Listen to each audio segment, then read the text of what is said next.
اعوذ باللہ من الشیطان الرجیم بسم اللہ الرحمن الرحیم لا الہ الا اللہ محمد رسول اللہ صلی اللہ علیہ وآلہ واصحابہ وبارک وسلم اللہم صلی علی سیدنا محمد النبی الامی وعلی آلہ واصحابہ وبارک وسلم استغفر اللہ الذی لا الہ الا هو الحی القیوم واتوب الیہ۔ حضرت غوث اعظم پیران پیر دستگیر حضرت شیخ عبد القادر جیلانی رحمۃ اللہ علیہ اپنی 21ویں مجلس میں ارشاد فرماتے ہیں کہ دنیا آخرت سے حجاب ہے اور آخرت دنیا و آخرت کے رب سے حجاب ہے۔ ہر ایک مخلوق اپنے خالق سے حجاب ہے، جس چیز پر ٹھہر جاؤ وہی حجاب ہے۔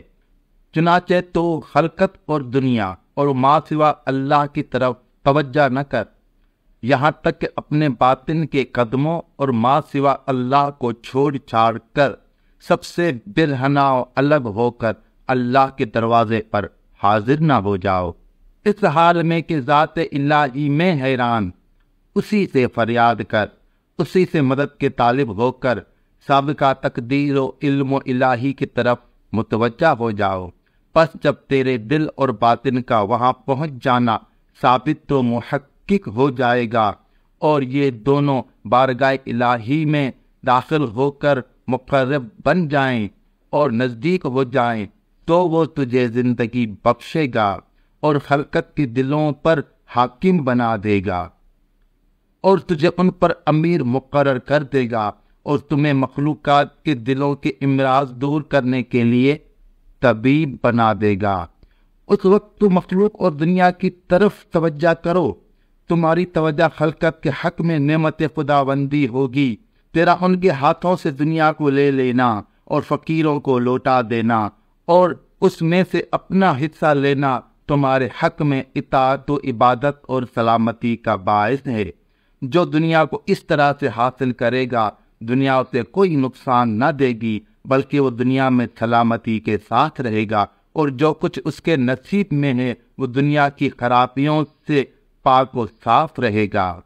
اولیاء اللہ کے چہروں پر ایک خاص علامت ہوتی ہے جنہیں اہل نظر ہی پہچانتے ہیں، کیونکہ ولایت کا اظہار اشارت ہوتا ہے، زبان سے نہیں۔ جو شخص نجات کا طالب ہے اسے چاہیے کہ اپنی جان اور مال اللہ کی راہ میں خرچ کرے اور اپنے دل سے خلقت اور دنیا کو ایسے نکال دے جیسے بال گندھے ہوئے آٹے اور دودھ سے نکل جاتا ہے، اسی طرح آخرت اور ما سوا اللہ سے نکل جائے۔ اب اللہ کے حضور میں حاضر ہو کر ہر ایک حقدار کو اس کا حق ادا کرے اور دنیا و آخرت سے اپنا نصیب بھی حاصل کرے، اس حال میں کہ تو دروازے پر ہے اور دنیا و آخرت تیرے سامنے ہاتھ باندھے خادم بنے کھڑے ہیں۔ تو دنیا سے اپنا نصیب یوں نہ کھا کہ وہ بیٹھی ہوئی ہو اور تو کھڑا ہوا ہو، بلکہ تو اسے بادشاہ کے دروازے پر اس طرح کھا کہ تو بیٹھا ہوا ہو اور دنیا تیرے سامنے سر پر پھانچا اٹھائے کھڑی ہو۔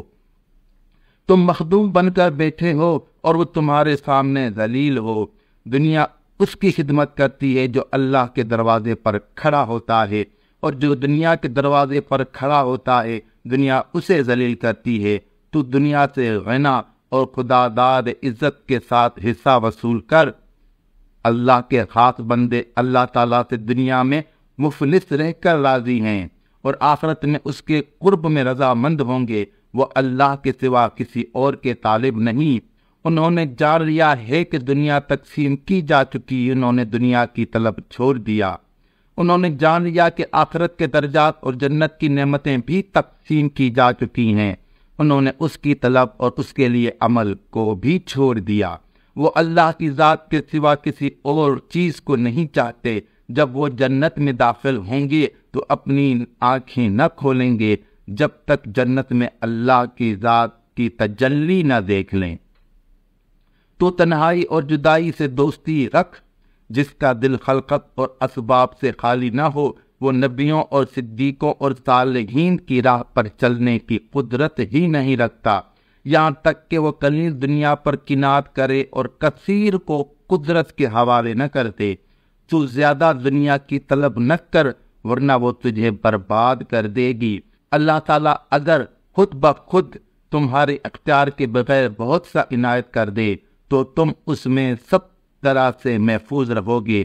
حضرت حسن بصری رحمت اللہ علیہ نے فرمایا، لوگوں کو اپنے علم اور کلام سے نصیحت کیا کر۔ اے واعظ، تو اپنے باطن کی صفائی اور دل کے تقوی کے ساتھ لوگوں کو نصیحت کر۔ ظاہر کو اچھا بنا کر برے باطن کے ساتھ نصیحت نہ کر۔ اللہ تعالیٰ نے ایمان والوں کے دلوں میں ان کے پیدا کرنے سے پہلے ایمان لکھ رکھا ہے، یہی سابقہ تقدیر ہے، مگر سابقہ کے ساتھ ٹھہر جانا اور اس پر بھروسہ کر لینا جائز نہیں ہے، بلکہ کوشش اور ہمت اور طاقت صرف کرنی چاہیے۔ ایمان اور یقین کے حصول کے لیے محنت کر، اس میں اللہ تعالیٰ کی خوشبوؤں کی طرف توجہ کر اور اس کی رحمت کی چوکھٹ پر پڑا رہ۔ ہاں، ہمارے دلوں کو ایمان کے حصول کے لیے کوشش کرنی چاہیے۔ عین ممکن ہے کہ اللہ تعالیٰ بغیر کسی محنت اور مشقت کے عطا کر دے۔ کیا تمہیں حیا نہیں آتی کہ اللہ تعالیٰ تو اپنی ذات کے لیے ایسی صفات بیان کرتا ہے جن سے وہ راضی ہے، تم ان کی لا حاصل تعویلیں گھڑتے ہو اور ناجائز رد کرتے ہو؟ جتنی وسعت تم سے پہلے صحابہ و تابعین کے علم میں تھی، تمہارے علم میں ایسی گنجائش ہے ہی نہیں۔ وہ ہر صفت کو، ہر حکم کو بلا حیل و حجت مانتے اور اس پر بلا تعویل و تردید ایمان لاتے تھے، اور تم بھی ان کی طرح چلو، انہی کی طرح کرو۔ ہمارا پروردگار عرش پر ہے، جیسا کہ اس نے فرمایا، بغیر تشبیہ اور بغیر جسم اور بغیر تعطیل کے۔ اور اللہ پاک سے دعا ہے، یا اللہ تو ہمیں رزق دے اور توفیق دے، اور ہمیں نئی نئی باتیں نکالنے سے بچا، اور ہمیں دنیا کی بھلائی عطا فرما اور آخرت کی بھلائی عطا فرما، اور دوزخ کے عذاب سے بچائے رکھ۔ وآخر دعوانا ان الحمد للہ رب العالمین۔ جزاک اللہ خیرہ۔